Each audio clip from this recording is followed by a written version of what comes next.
crushed my ex-wife's hopes after she cheated on me. Bit of background, I'm 36M as of now.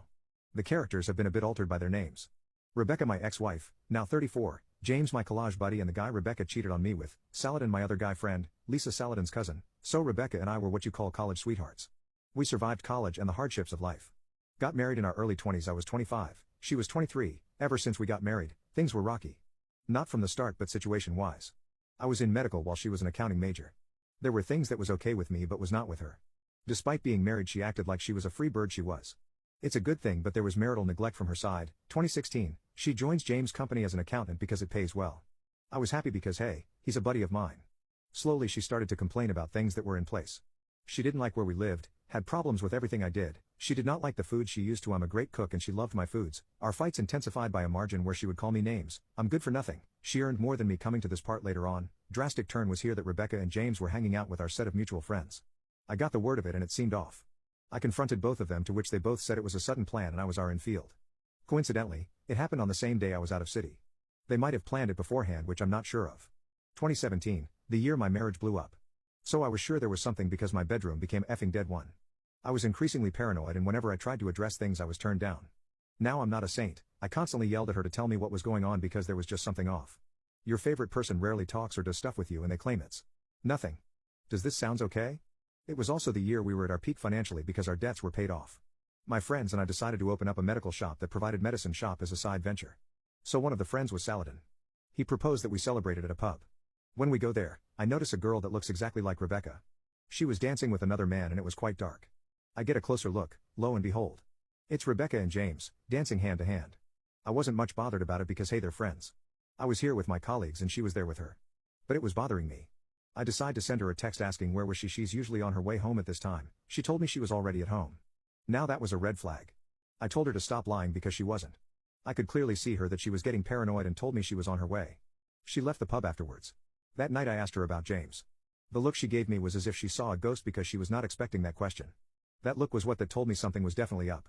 If you ask your so about a friend, they should act normally but the way she acted was abnormal. That night itself I snooped her phone. Curiosity was aliving me. The password was changed so I couldn't see the phone. The next day, I saw her password and snooped it. There were hundreds of thousands of texts right there. Countless inappropriate pics, calling him daddy, degrading comments. My wife and I made a vow to each other that if there was ever anything we needed to explore we would be transparent to each other. She broke that vow too. She confided about him how much thrill she felt that night at pub. I went through everything. What hurt the most was she herself told me if one of us ever got bored of the other or needed to spice things up, we will let each other know. She destroyed everything. I couldn't look at her the way I used to. Anymore. I cried the night and confronted her stupidly without any evidence the next morning. She yelled at me and stormed out after telling me I was abusive and insane. She told all our friends that I was abusive. That afternoon, they created a messenger group where everyone ganged up to troll me. When she came home that night, she told me she was in love with James and wants a divorce. I told her to talk first but it turned into her berating me. I yelled at her and she called the cops. I was asked to spend the night elsewhere. I went to my sister's and when I returned the next morning, James' car was here. He spent the night here. There was nothing needed to explain. He was doing it on purpose, hell she was doing it on purpose. I went to see a lawyer. As we did not have a prenup, she already filed a complaint about me being abusive. It didn't look good for me. Not one did she try to apologize. Not one did she try to make amends. Our country law doesn't count infidelity as a fault. So even with that she's entitled to half of my everything. But her complaint can sue me up. Few days after that where I was still living with my sister I tried contacting Rebecca but she won't reply to me. Rebecca hit me up telling me we should get divorced. That's it. 12 years of relationship, 4 years of marriage and she ends it with a text. I was effing convinced that James was taking my place. She handed me the divorce papers. Everyone from our friend circle was convinced that I was an effing abuser and James was her savior. She did the right thing to cheat on me. We were officially divorced during the start of 2018.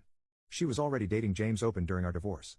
He was her life. I lost my job, my house, my reputation in her little affair. I had to change the city to move someplace else to restart again. Saladin helped me massively in that fresh start. He got me a decent paying job that was nowhere like my previous one but it was better than the rest. We became close buddies while I was working to earn back what I had. Dating life was over for me. I just couldn't trust anyone. It was a complete NC between me and Rebecca. Last I heard was she moved in with James. They were doing great. Check out The Insane Revenge.